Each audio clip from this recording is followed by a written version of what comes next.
오늘은 에스겔서 10장입니다. 에스겔서는 여러분 아시는 것처럼 예언서입니다. 예언서. 예언이라고 하는 것은 우리가 아는 것처럼 앞으로 되어질 일을 이렇게 미리 알려주는 그런 내용이죠. 여기 에스겔서의 내용 가운데 오늘 본문은요, 계시록에서도 언급한 그 하나님의 영광의 광채, 그룹들, 이런 이야기들이 나오는데 계시록과 상당히 공통되는 이야기들이 들어 있습니다. 근데 이제 오늘 지금 여러분 내 생물에 대한 이야기가 나오는데 재미난 게 계시록에도 있어요. 근데 계시록에 여기서는 빠진 듯한 어떤 내생물의 얼굴 형상 하나가 내생물에는 언급이 되어 있어요. 저 계시록에는. 그래서 이제 한번 비교를 해보면서요. 어쨌든 오늘 이 말씀을 한번 특별한 내용이 있을까 그냥 다 예언인데 라고 보지만은요, 그렇지 않습니다. 지난 시간에 기억나십니까? 이스라엘 백성들이 성전에서 가증한 우상들을 함께 섬겼죠. 그래서 하나님께서 분노하시고 이제 심판을 하시는 장면을 지난 시간부터 봤어요. 지난 시간에 네 기계를 해가지고 완전히 깡그리 그냥 다 하고 먹을 찬 사람이 이마에 타우라고 하는 이런 T자가 가까운 히브리 마지막 단어를 새겨서 그들은 살려주라. 어떤 이들이냐? 그들은 울며 애통했던 자들. 그러니까 제가 볼 때 하나님이 우리에게 무슨 대단한 일을 하는 걸 원하는 게 아니라 그 마음의 중심과 생각을 보시는 거예요. 그렇죠? 만약에 누군가가 어떤 어려움을 당했어요. 그럼 여러분이 정말 내 중심에서 저 어떻게 하지? 얼마나 힘들까? 기도해 줘야 되겠다. 이렇게 마음을 품는 이 마음은 사람은 알 길이 없어요. 그렇죠? 저도 여러분이 어떤 마음을 지금 먹고 있는지 알 길이 없어요. 근데 하나님은 내 마음과 생각을 보신다는. 그러니까 우리가 세상을 살면서 자꾸 사람을 의식할 때가 너무 많은 거예요. 하나님을 의식하는 걸 잊어먹고 살 때가 너무 많은 거예요. 저는 그 사람들이 악플 해가지고 연예인들 막 이래가지고 악플 보고 막 자살하는 사람들 있잖아요. 너무 나는 그거 어처구니 없다 보는 거예요.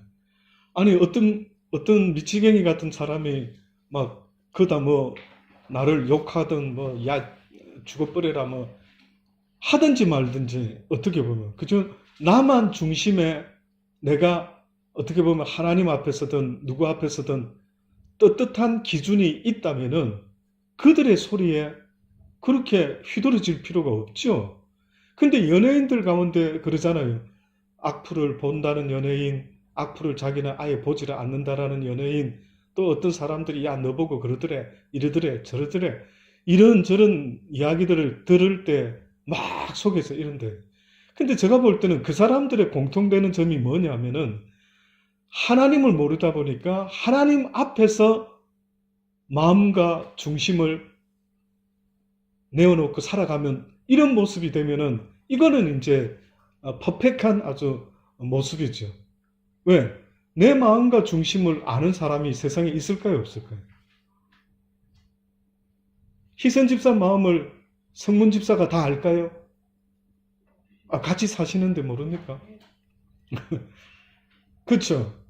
누구든 부부지만은 여러분 혹시 내 남편이 내 아내가 내 심정을 하나도 빠뜨리지 않고 다 이해하고 내가 좀 쓸쓸해할 때 분위기 있게 커피를 다 타와가지고 주면서 위로의 말을 나누고 힘냅시다 하고 이런 사람이 어쩌다 한 번씩은 있겠죠. 있을 수 있겠죠.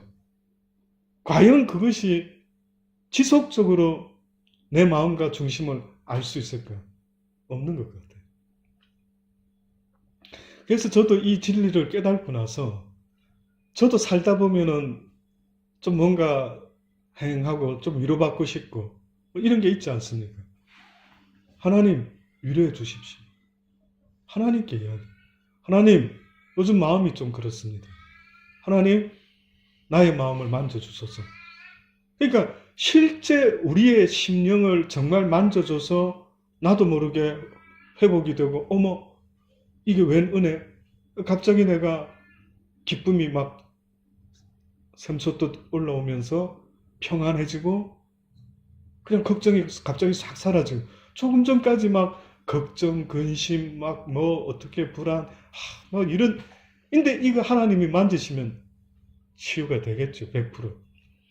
그래서 우리의 마음과 중심이 늘 하나님 앞에 서 있어야 되는데 어, 이스라엘 백성들은 어느 날 한마디로 말하면 그 마음과 중심이 딴 데로 뺏겨버렸어요. 그러니까 쉽게 말하면 간음을 하고 말았어요. 하나님만을 섬겨야 되는 하나님과의 부부관계처럼 성경은 여러 가지를 우리를 표현했죠. 예수님은 신랑, 우리는 신부, 포도나무, 가지 계속해서 말을 했는데 그 관계인데 이걸 배반을 때린 거예요. 바람을 피운 거예요. 그래서 이제 하나님이 심판을 이제 하는 것을 에스겔을 통해서 이야기를 합니다. 오늘은 어떤 또 지난 시간에 이어서 지난 시간에는 살인 기계를 든 사람들이 그리고 먹을 찬 세마포를 입은 한 사람이 인을 쳤다라고 했죠. 오늘은 보니까요. 때에 주의 신이 나를 들어 데리고 여호와의 전 동문 곧 동향한 문에 이르시기로 본즉 그 문에 25인이 있는데 내가 그 중에 아술입니까? 예, 아들 야샤냐와 브나야의 아들 블라데아를 보았으니 그들은 백성의 방백이라. 그가 내게 이르되 인자야 이 사람들은 불의를 품고 이 성중에서 악한 깨를 베푸는 자니라. 그들의 말이 집 건축할 때가 잠깐만요. 제가 지금 11장을 읽었습니다. 10절 죄송합니다. 이에 내가 보니 그룹들 머리 위 궁창에 남보석 같은 것이 나타났는데 보자 형상 같더라. 하나님이 가는 베옷을 입은 사람에게 일러 가라사대. 자, 첫 번째로요. 오늘은 10장은 네 장면으로 이렇게 나누어져 있습니다. 첫째는 방금 나온 가는 베옷을 입은 사람이 그룹 사이에서 숯불을 취해가지고 성읍 위에 흩으라는 명령을 받는 장면이 나오고요. 둘째는 하나님의 영광이 성전 문지방에 임하는 사건이 나오고요. 셋째는 그룹에 대한 설명이고 넷째는 하나님의 영광이 동문에 머무는 환상. 이 네 가지로 나눴는데 지금 이 첫 번째가 바로 그겁니다. 베옷을 입은 그 사람이요. 숯불을 두 손에 가득히 움켜가지고 성읍 위에 흩으라 하시며 그가 내 목전에 들어가더라. 그 사람이 들어갈 때에 그룹들은 숯불을 흩으라는 것은 그 멸망을 시키겠다라는 그런 상징입니다. 숯불을 흩뜨린다.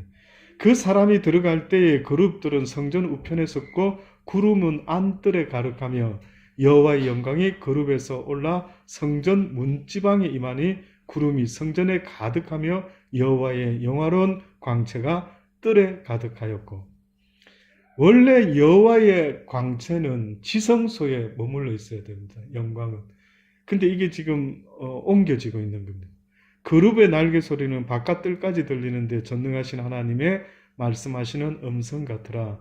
하나님이 가는 베옷 입은 자에게 명하기를 바퀴 사이 곧 그룹들 사이에서 불을 취하라 하셨으므로 그가 들어가서 바퀴 옆에 섬에 한 그룹이 그룹들 사이에서 손을 내밀어 그 그룹들 사이에 있는 불을 취하여 가는 베옷 입은 자의 손에 주매 그가 받아가지고 나가는데 그룹들의 날개 밑에 사람의 손 같은 것이 나타났더라. 지금 그룹이라는 천사들이 지금 계속 등장합니다.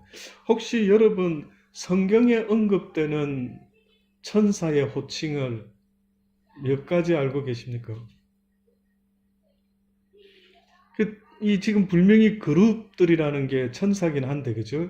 이게 뭔가 좀 특별한 일반 또 천사와 다른 이야기를 하고 있어요. 여러분, 그 창세기 3장 24절에 그 에덴 동산에서 아담이 선악과를 따먹고 하나님이 또 그 범죄한 상태에서 생명나무를 따먹을까봐 생명나무 주변에 어떻게 해놨다 그랬죠? 그렇죠. 거기 성경에 보면은 그룹과 두루 도는 화영금으로 생명나무를 지키게 했다라고 하나. 그러니까 그룹이라는 이들이 하는 일이 좀 뭔가 하나님 가까이에서 그 생명과 영광에 관계되는 이런 일들을 전담하는 천사들이라는 것을 알 수가 있어요. 그래서 어떻게 보면은 성경에는 스랍 천사가 나오고요, 그룹이 나오고 또 가브리엘, 미가엘 천사 이런 호칭들이 있어요. 물론 나머지 또 다른 천사들이 엄청 많겠지만은 그래서 이들의 역할들이 분명히 다른데 우리가 아는 가브리엘 천사는 기쁜 소식을 전하는 천사죠. 예수님이 마리아의 태에 잉태했을 때 그 소식을 전해준 천사 가브리엘 천사. 미가엘 천사는 어떤 천사로 성경에 나와 있습니까? 전쟁의 장수죠. 미가엘은 군대 천사장 같아요. 그래서 이런 역할들이 뭔가 하나님의 나라에 그저 뭐 막연하게 있는 게 아니고 그 뭔가 우리 이 세상에도 그런 조직이 있는 것처럼 하나님의 나라에도 그런 조직이 있는 것 같아요. 그래서 그런 아마 그룹들이 지금 이런 역사를 이루고 있습니다. 내가 보니 그룹들 곁에 네 바퀴가 있는데 이 그룹들 곁에는 한 바퀴가 있고 저 그룹에는 한 바퀴 있으며 또 그 바퀴 모양은 황옥 같으며 그 모양은 넷이 한결 같은데 마치 바퀴 안에 바퀴가 있는 것 같으며 상상이 됩니까? 좀 상상이 안 되죠. 이 본 사람도 말을 이렇게밖에 지금 못해가지고 하는데 무슨 바퀴 안에 또 바퀴가 있는 뭐 대충은 뭐 이럴 것 같다라고는 유추는 해볼 수 있습니다. 그룹이 행할 때에는 사방으로 향한 대로 돌이키지 않고 향하되 돌이키지 않고 그 머리 그러니까 앞으로만 계속 직진하는 스타일의 모습을 본 것 같아요. 그 온몸과 등과 손과 날개와 바퀴 그 네 그룹의 바퀴의 둘레에 다 무엇이 가득했대요? 눈이 가득. 이게 특징이에요. 눈이 가득했대요. 그 네 생물의 모습을 14절에요. 이렇게 표현했어요. 그룹들은 각기 네 면이 있는데 첫 면은 그룹의 얼굴이요, 둘째 면은 사람의 얼굴이요, 셋째는 사자의 얼굴이요, 넷째는 독수리의 얼굴이래. 뭔가 그룹 하나가 몇 가지 얼굴이 있으면서 한때 뭉쳐져 가지고 이렇게 뭔가 나가고 있어요.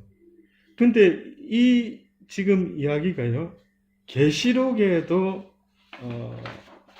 이 네 생물에 대한 이야기가 언급되어 있어요. 계시록 4장 6절부터 한번 보면은요, 계시록 4장 6절부터 말씀해 보면은 보좌 앞에 수정과 같은 유리바다가 있고 보좌 가운데와 보좌 주위에 네 생물이 있는데 앞뒤에 눈이 가득하더래요. 그렇죠? 얘 맞는 것 같아요. 그렇죠? 지금 에스겔이 말하고 있는 그 같은 걸 말하는 것 같아요. 그 첫째 생물은 사자 같고 그 둘째 생물은 송아지 같고 그 셋째 생물은 얼굴이 사람 같고 그 넷째 생물은 날아가는 독수리 같은데, 자 잠깐 여기까지. 지금 아까 중에 네 모습이 있다 그랬죠. 근데 여기서 지금 에스겔이 말한 모습과 지금 계시록에서 요한이 본 모습이 똑같지가 않고 하나 정도가 지금 다르죠. 얼굴이 뭐가 빠지고 뭐가 표현이 다릅니까? 그렇죠. 여기 에스겔은 뭐라고 했습니까? 에스겔은 첫 번째 면은 그냥 그룹의 얼굴이요 이렇게 했죠. 그럼 여기서는 뭐라 했습니까? 계시록에서는 계시록에는 첫 번째 생물은 사자 같고, 둘째는 송아지 같고, 셋째는 사람 얼굴 같고, 넷째는 독수리 같아요. 그러면 다 들어가 있죠. 독수리 있고, 에스겔서에도 사자가 있고, 사람의 얼굴이 있고. 근데 한 가지 송아지만 없어요. 송아지는 없고, 그 대신 에스겔이 본 것은 그룹의 얼굴 같아 보였다. 예. 그게 무슨 뜻으로 그렇게 봤는지는 모르겠어요. 어떻게 보면 여러 얼굴이지만 얘가 메인 되는 것 같아. 뭐 이렇게 봤는지, 그죠? 예. 근데 그게 그러면 빠진 거는 뭔가 보니까 그룹의 얼굴은 송아지대. 계시록에서는. 예.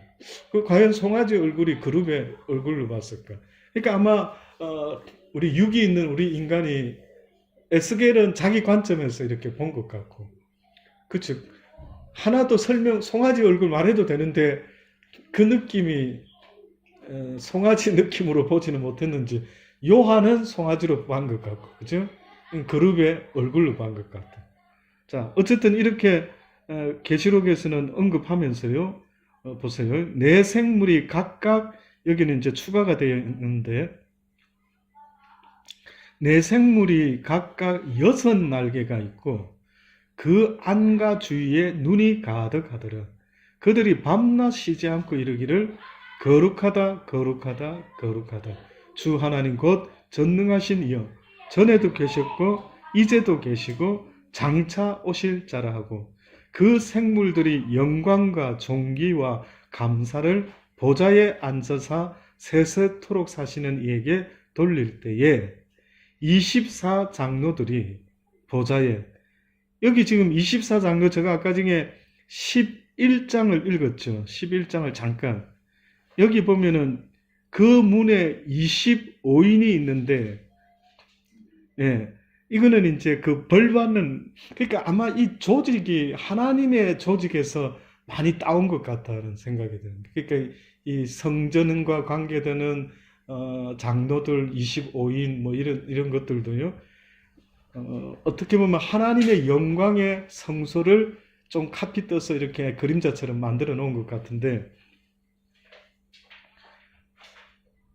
24장로들이 보좌에 앉으신 이 앞에 엎드려 세세토록 사시는 이에게 경배하고 자기의 면류관을 보좌 앞에 던지며 가로되 우리 주 하나님이여 영광과 존귀와 능력을 받으시는 것이 합당하오니 주께서 만물을 지으신지라 만물이 주의 뜻대로 있었고 또 지으심을 받았나이다.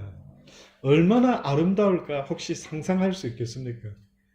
그 전능자 앞에 이 24장로들이 자기의 면류관까지 던져서 그분을 높여드리는 이 장면이 과연 육을 가진 인간이 상상할 수 있을까?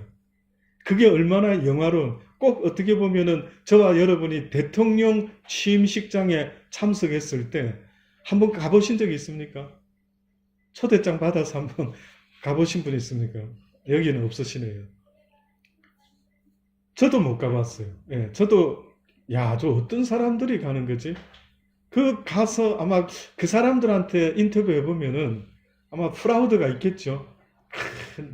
대통령 취임식에 초대받아서 한 자리에 앉았다. 근데 여러분, 하나님의 영광의 그 자리에서, 보좌에, 그 24장로, 가장 최측근에 있는 그 분들이 면류관을 하나님께 던지면서 세세토록 계시기에 합당하신 거룩하신 하나님을 외치는 그 장면은 과연 어떤 오케스트라, 어떤 무슨 대관식이 그와 같을 수가 있을까? 상상하기가 쉽지가 않습니다. 특히 저는 이 네 생물들이 뭘 하나 보니까 그 거룩하신 분에게 거룩하다, 거룩하다 계속 외치게 하고 있다라는 거예요. 이 굉장히 인상적인 거예요. 여러분, 거룩하신 분 맞지요, 하나님이?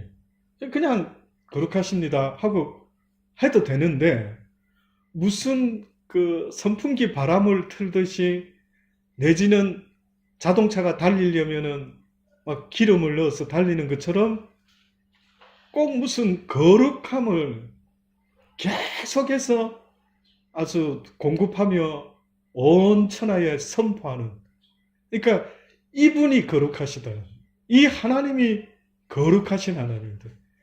이 천지 세상에서 유일하게 거룩이라고 말할 수 있는 아름다운 분이시다. 이거를 막 선포하는 거예요. 여러분과 제가 아직은 육이 있기 때문에 이게 다 감이 잘 안 오겠지만은, 혹시 여러분 막 너무 이쁘게 생긴 사람, 막 옷도 막 하얗게 막 이런 사람을 한번 어쩌다 막 영화 배우던 누가 이렇게 지나가다 보면은 뭐가 다른 느낌이 확 드네. 저는 뜻밖에도 호주 살면서요, 흑인을 그렇게 본 적이 있어요. 흑인.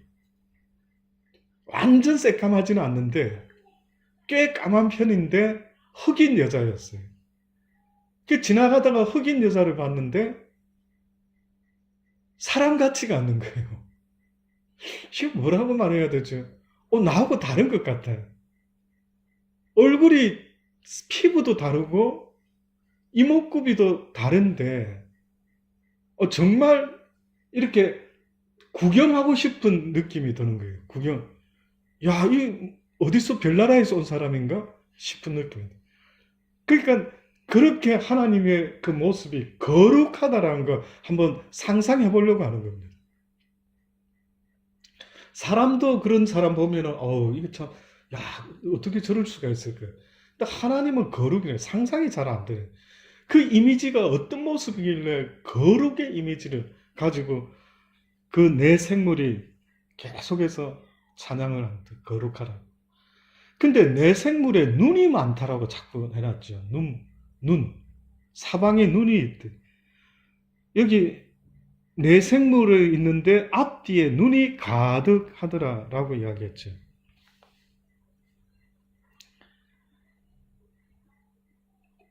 여기 12절에도 우리 본문에 온몸과 등과 손과 날개와 바퀴 곧 네 그룹의 바퀴의 둘레에 다 눈이 가득하더라. 이 무슨 뜻일까요? 눈이 가득하더라. 이런 우리 눈 같은 눈일 것 같아요. 이거는 정확하게 에스겔이 보고는 왜 저기 눈이 저리 많지? 뭔가를 볼 수 있는 그 눈이 많다.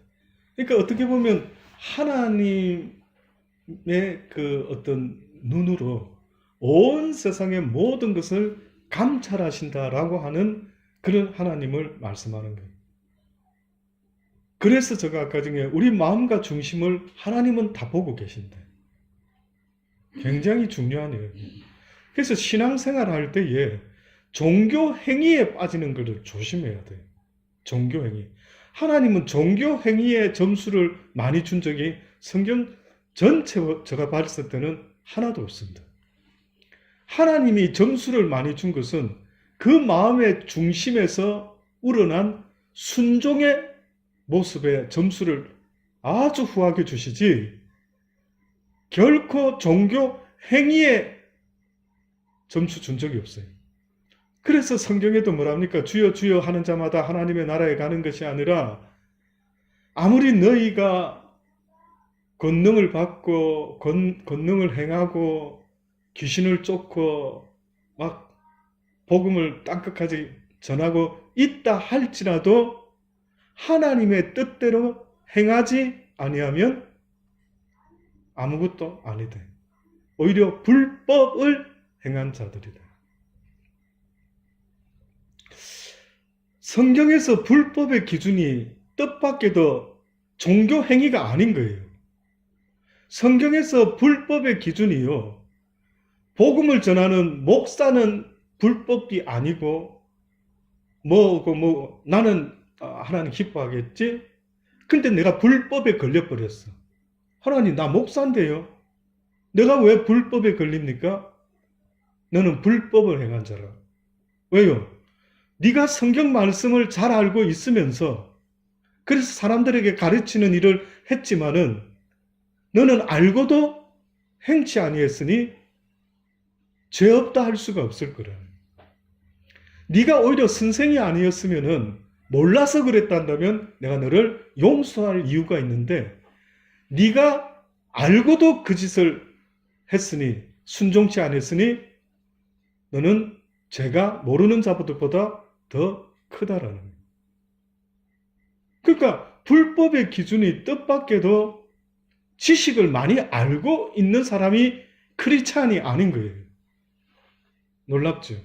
그래서 성경을 많이 안다고 해서 그 사람이 좋은 크리스찬인 줄 착각하는 사람들이 있다면 꿈 깨셔야 되는데. 그거 아니에요. 누가 그런 거 그렇게 심어줬어요, 머리에다가?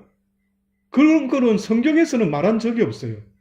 성경은 조금 알지라도 바리새인과 서기관과 율법학자와 같이 아니하고 한 말씀을 배웠더라도 그걸 순종하려고 하는 사람, 이 사람이 하나님은 기뻐하신다. 그래서 그 수많은 눈이 우리의 마음과 중심과 삶의 행위를 보고 계신다. 무서워요. 저도 압니다. 너무 무섭다. 어떻게 보면은 그래서 사람 앞에서 죄 안 짓는 것도 중요하지만 하나님 앞에서 죄 안 짓는다 할 때 내 마음과 생각까지도 관리를 해야 된다. 오죽했으면 신약 성경에 마음의 음욕을 품는 자마다 죄 없다 하지 않는다. 간음했더라. 음욕이 우리 생각은 여러분은 육신적인 것만 생각하죠. 성경에 말하는 근본적인 건 그 육신을 말하는 것도 있지만은 아니에요. 영적인 음란을 말하는 거예요. 간음을 말하는 게. 다윗 같은 사람은 그러면 용서받을 수 없는 사람이지. 음욕을 품고 밧세바를 빼앗았고 그 충신을 갖다가 그 남편을 죽여버렸어요. 전쟁터에 내보내가지고. 그러면은 어떻게 됩니까? 다윗은 용서받을 수 없는 죄인이어야 되는데 하나님이 그 살인자, 그 간음자 용서를 해줬어요.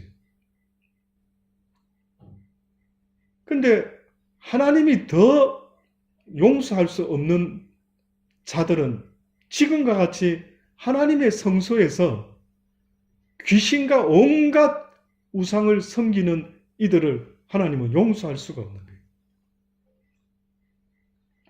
그러니 어떻게 보면 육적인 용서받을 수 있는 죄가 있고 용서받지 못하는 죄가 있는데 성령을 회방하는 것은 용서받지 못하는 죄라는 거예요. 그래서 고린도전서 3장에요.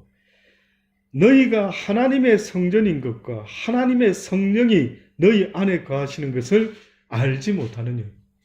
누구든지 하나님의 성전을 더럽히면 하나님이 그 사람을 멸하시리라. 하나님의 성전은 거룩하니 너희도 그러하니라. 너희가 하나님의 성전인 것과 하나님의 성령이 너희 안에 머물고 있다는 걸 알지 못하느냐. 세상에서 용서받을 수 있는 죄가 있지만 용서받지 못하는 죄가 있던데 성령을 회방하는 자는 결코 용서받을 수가 없다라고 합니다. 성령을 회방하는 게 뭘까요? 성령을 회방한다? 회방은 아십니까? 회방은 아십니까? 회방 뜻은 뭡니까? 방해하는 거죠. 쉽게 말하면 만약에 제가 무슨 일을 하려고 하는데 누가 방해를 해. 그렇죠? 그러니까 하고자 하는 일을 못하게 막는 행위를 회방이라 할 수 있죠. 자, 근데 성령을 회방한대. 그러면 성령이 내 속에서 뭘 합니까? 성령이 나에게 임하면은 성령이 뭐라고 성경에 언급했습니까? 이름, 닉네임이. 저는 요즘 기도할 때는요. 전지전능하신 하나님, 아름다우신 예수님, 보혜사 성령님. 저도 모르게 요즘은 세 분을 다 부릅니다. 그전에는 주님 뭐 이렇게 기도를 했는데 요즘은 전지전능하신 아버지 하나님, 보혜사 성령님, 아름다우신 예수님. 그 아름다움이라는 게 합당한 분이시더라고요. 우리 주님이. 그렇게 한번 나름 표현을 해요. 보혜사라고 하는 것은요, 우리를 보호하고 하나님의 말씀을 깨닫게 하고, 그렇게 쉽게 말하면은 성령의 역사는 우리로 하여금 하나님의 말씀 앞으로 계속 나아가서 그 말씀을 배우고 깨닫고 할 수 있는 은혜를 계속해서 붓는 겁니다. 그래서 사도들이 처음에 성령이 임했을 때 그들이 권능을 받고 땅끝까지 어떤 일을 했느냐 하면 복음을 전하는 일을 했어요. 맞죠? 그 보혜사가 임하면은 그 전에 예수님이 했던 말씀이 이게 무슨 뜻이었지? 이해가 안 됐는데 그 보혜사 성령이 깨닫게 하고 이해되게 하고 이걸 외치게 하고 이 역할을 하는 게 성령 역할이에요. 베드로가 예수님이 너희들은 나를 누구라 하느냐 그랬더니만 베드로가 뭐라고 합니까? 주는 그리스도시요 살아계신 하나님의 아들이십니다. 바요나 시몬아 복되다. 이를 알게 하신 이가 하나님이시다. 주의 성령인 거예요. 우리가 이 지식이라는 것도 나로부터 깨달아지는 게 아니에요. 그러니까 자랑할 수 있는 게 아니라고요. 봐, 나는 이래 잘 알아. 내가 조금 똑똑하거든. 이럴 수가 없어요. 이게 근본적으로 나로부터 나오는 게 아니에요. 진리를 아는 것은. 하나님의 성령의 보혜사의 역사가 있기 때문에 이 어렵고 영적인 이야기를 말하고 있는 거예요. 아니, 여러분이 그래 똑똑합니까? 이런 영적인 비밀을 어떻게 아는데요? 봐도 다 모르고 이해가 안 되는데 어떻게 내가 이해할 수 있대? 그분이 이해를 시키는 거죠. 그러니까 왜 나한테 이렇게 기름 부음을, 성령의 기름 부으심을 허락하셔서 이거를 알게 하시고 전하게 하실까요? 그건 한마디로 말해서 모든 백성을 구원시키려고 하는 하나님의 간절함이 계시기 때문에 그래요. 하나님의 열심히 성령을 통하여 모든 일을 다 아버지께로 인도하려고 역사를 하고 있는 거예요. 이것이 우리가 하나님 앞에서 도구가 되어서 쓰임을 받는 거죠. 그러니 나로부터 온 게 아니기 때문에 자랑할 것이 없고 믿음도 나로부터 온 게 아니기 때문에 믿음을 자랑할 것도 없는 거예요. 그저 하나님의 은혜에 감사한 거예요. 그래서 이 시대를 살아가는 우리가 내가 이스라엘 백성은 아닌데 택함을 못 받았는데 아니요. 이스라엘 백성은 혈육으로 택함을 받았는지는 모르지만은 영적인 아브라함의 자손으로 택함을 받은 자의 증거는 우리 심령 속에 믿음이 심겨져 있다. 이건 아무나의 것이 아닌 거예요. 이 세상에 예수 믿는 사람이 많을까요? 믿지 않는 사람이 많을까요? 믿지 않는 사람이 많습니다. 근데 그 많은 사람들 가운데 그 얼마 안 되는 그리스도인이라는 사람들은 어떻게 그럴 수가 있는가? 예. 그 믿을 수 있는 그것은 하나님이 우리를 택하시고 부르셔서 그분의 자녀 삼아 주셨기 때문에 모든 것이 다 그분의 은혜인 거예요.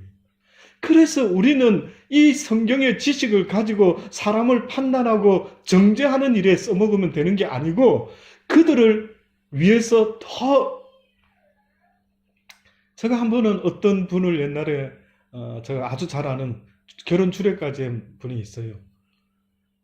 결혼하기 전에 노총각으로 있을 때 막 여기 오라 그래서 오게 됐고 또 우리 교회에 있으면서 이제 같이 신앙 이야기 나누고 말씀 가르치고 막 이러는데 이 뭔가가 늘 보니까 좀 마음이 허한지 조금 그때는 그렇게 보이더라고요. 그래서 제가 막 이렇게 복음을 전하고 하나님 이야기를 늘 이렇게 해주면서 그래도 말귀를 못 알아듣는 것 같아서 조금 낙심했던 적이 있었어요. 아, 저 친구는 안 되는 모양이다. 그렇게 말해주는데도 안 될까? 살짝 조금 실망이 들었어요. 그래서 이제 아이고 알아서 해야겠지. 근데 어느 날 하나님이 깨닫게 하시는 것 중에, 알려주시는 것 중에 하나가, 성경에 보면은 그 말씀을 들을 때 옥토의 밭이 있다 그랬죠. 옥토의 밭. 옥토의 밭은 어떤 밭인가 보니까요, 회개함으로 마음을 기경하는 밭이더라고요. 옥토의 밭. 회개함으로 내가 이제 그래 살면 안 돼. 이 심령 위에 하나님의 말씀의 씨앗이 그때서야 비로소 이제 심겨지고 그 다음에 이게 싹이 나고 열매를 틔우게 되는 과정이 있는 것 같아요. 그런데 그 친구는 제가 복음의 씨앗을 암만 뿌리는데 이게 들어가지가 않는 거예요. 뿌려지지가 않고 심겨지지가 않는 거예요. 다 누가 쪼아 먹는지 그 다음날 언제 만나면 또 같은 말 또 하고 있는. 대화를 해봤을 때 믿음이 자라가는 사람은요, 저는 좀 느껴요. 하도 이제 이 일을 하니까 평생. 우리 새신자반에 요즘 희수 자매랑 이렇게 대화하는데, 이렇게 대화를 해보고 지난주에 말했던 거 또 이번 주에 왔을 때 또 대화하고 이러면 벌써 실습을 한 반응이 있어요. 실습을. 그러면 목사님 그때 이래서 제가 이번 주는 아주 화나는 거 참았고요. 이러고 실습을 하더라고요. 그러니까 실습을 하니까 벌써 대화를 해보면 좀 뭔가 하나님 기뻐하겠다 올라가는. 근데 그때 그 친구는 계속 같은 말이 또 나오는 거예요. 몇 주 전에도 그렇게 설명해주고 하나님의 이름 보니까 이기자 파이팅 했는데 전혀 프로브가 일어나지 않는 거예요. 그래서 포기했습니다. 근데 뭘 깨닫게 해주시는데 네가 대신 그의 밭을 기경해 주라는 거예요. 이게 무슨 말입니까? 이게 뭐 어쩌라는 거죠? 아니 지 밭은 지가 기경을 해야 되는데 저보고 해주라는 거예요. 알고 보니까 대신 중보기도를 하면서요, 포기하지 말고 꼭 쟁기질 해가지고 땅에다 씨앗 뿌리듯이 네가 중보해주고 회개기도 대신 해주면서라도 그 영혼을 위해서 계속 포기하지 않고 뿌려주라는. 너는 그것만 애쓰면은 결과는 내가 만들어낼 것이라. 결과까지 네가 보려고 하지 마라. 너는 때를 얻든지 못 얻든지 계속해서 복음을 전하면 되고 그 결과가 저거 바보 같은 녀석 뭐 어쩌고 이런 소리도 하지 말고 그 결과는 내 손에 맡기고 너는 뿌려라. 물을 주라는 거예요. 자라게 하시는 이는 누구라? 하나님이 자라게 하신다. 그래서 그 다음부터는 목회를 하면서 그런 생각을 하지 않습니다. 누구를 만나도 씨 뿌릴 대상이고 물 줄 대상이지 저지할 필요가 전혀 나한테 없는 거예요. 여러분, 이것이 어떻게 보면 바리새인과 서기관들의 이 큰 미스테이크가 일어난 거예요. 자기도 모르게 지식을 가지다 보니까 판단이 들어오기 시작한 거예요. 여러분, 정치고 뭐고 판단하고 뭐 뉴스에 지만원이가 어쩌고 저쩌고 뭐 누가 요번에 뭐 요즘 뭐 또 5.18을 괜히 건드려가지고 뉴스에 보니까 허구한 그 뉴스 시간에 저는 막 그런 거 텔레비로 안 본 게 다행이지. 요즘 시대는 인터넷이 있으니까 그냥 건너뛰니까 다행인데 옛날에 우리 아버지들 시대에는 그냥 저런 거 막 얄궂은 이야기들 또 듣고 있어야 되나 뉴스 보려면 또 보고 있어야 돼. 건너뛰어버려요. 근데 뭐 또 그 5.18을 어쩌고 저쩌고 막 북한군이 개입했다 뭐 이런 말 해가지고 막 광주 사람들이 또 막 난리가 나고 뭐 이래가지고 막 제명시켜야 되겠다 뭐 저기 자유한국당에서 뭐 이러고 막 하는 겁니다. 그런 이야기를 하고 싶으면 좀 알아야 하겠더라고요. 그렇죠? 정치를 뭐 좀 알아야 뭐 어쩌고 저쩌고 뭐 한다 이렇게 아는데 마찬가지더라고요. 예. 그 지만원 씨라는 사람 난 잘 모르는데 입 바른 소리를 많이 하더라고요. 뭐 좀 안다 이거죠. 예. 자기가 좀 안다. 근데 저는 그게 하나도 좋아 보이지가 않는 게 예. 알면 뭘 얼마나 어떻게 아는지는 모르지만은 계속 그러고 있는 거예요. 하나님은 네가 뭘 아느냐? 네가 진실을 어떻게 아느냐? 그렇지 않습니까?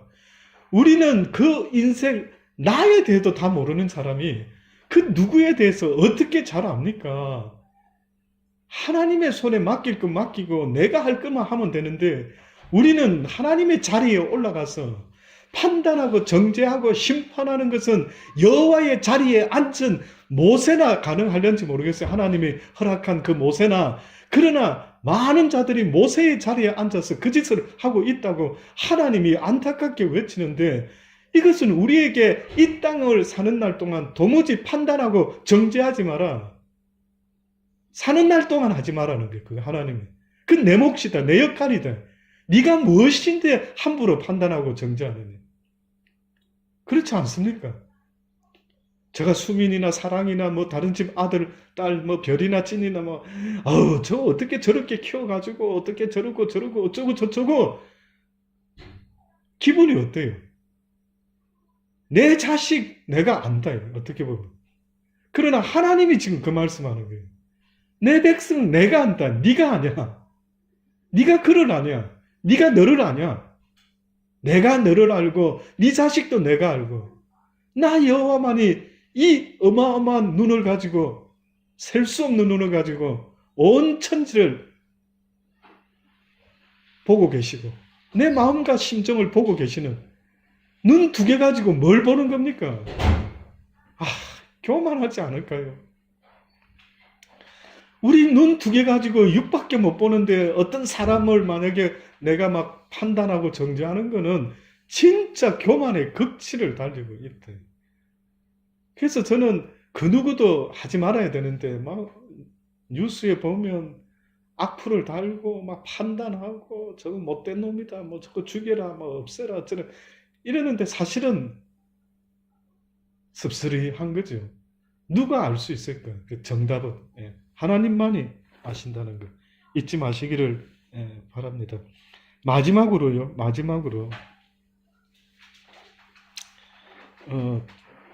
18절부터 마지막 부분에 보면은 여호와의 영광이 성전 문지방을 떠나서 그룹 위에 머무르니 그룹들이 날개를 들고 내 목전에 땅에서 올라오는데 그들이 나갈 때 바퀴도 그 곁에서 함께 하더라. 그들이 여호와의 전으로 들어가는 동문에 머물고 이스라엘 하나님의 영광이 그 위에 덮였더라.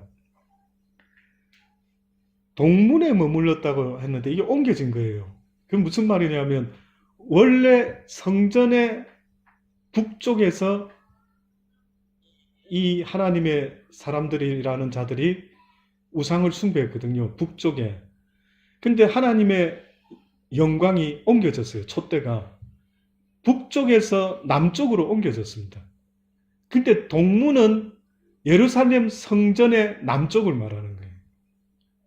동쪽으로 옮겨진 게 아니라 성전의 동쪽은 남쪽으로 이렇게 보셔야 됩니다. 그러니까 한마디로 말하면 우상 숭배 짓을 하던 북쪽에 있던 그 모든 것에서 하나님의 영광이 남쪽으로 옮겨졌다. 그것은 내가 그발 강가에서 본 바 이스라엘 하나님의 아래에 있던 생물이라. 그들이 그룹들인 줄을 내가 아나니 각기 내 얼굴과 내 날개가 있으며 날개 밑에는 사람의 손 형상이 있으니 그 얼굴의 형상은 내가 그발 강가에서 보던 얼굴이며 그 모양과 몸뚱이도 그러하며 각기 곱게 앞으로 행하더니 1년 전에 봤어요. 지금 여기서 내가 그발 강가에서 봤던 그들인데 했는데 이게 1년이 지나고 나서 1년 전에 봤던 걸 지금 상상을 하고 있는 것 같아요. 이처럼 하나님의 영광과 촛대가 옮겨졌어요. 고린도전서 3장에 말했던 것처럼요. 너의 몸은 성전이 돼. 거룩한 성령이 거하는데 이게 해방을 받고 하나님의 말씀에 나가지 못하도록 누군가가 방해를 하고 방해를 받는다면 그것은 하나님의 거룩한 성전을 더럽히는 것과 똑같아요. 그러니까 이 내 성전에 이게 말씀이 충만히 서 있고 여호와를 찬양하고 경배하는 이 심령이 돼야 되는데, 그래서 성령은 그 역사를 하려고 하는데 이것이 방해를 받는 거예요. 육신의 법도 방해할 것이고 나의 욕심이 방해를 자초할 것이고 여러 가지 해프닝이 생길 것 같아요. 그래서 그것은 어떻게 한다고요? 하나님이 그 사람을 멸하신다. 그러니까 거룩한 곳에 거룩하지 못하면 하나님이 멸하신다. 결국 예루살렘 성전을 멸망시키고 맙니다. 그렇게 아름다웠던 성전이 돌 위에 돌 하나도 남지 아니하고 다 사라지게 된다. 오늘 이 시대는 우리가 성전입니다. 여러분 잊지 마시고요. 여러분의 성전 관리를 늘 잘하실 수 있기 바라요. 눈에 보이는 집 청소 잘하시죠? 예, 주부 막 3단, 4단, 9단 집 청소는 잘하신다면 내 심령의 청소를 꼭 여호와의 말씀으로 깨끗게 하시고 회개하실 수 있기를 주의 이름으로 축원합니다. 예.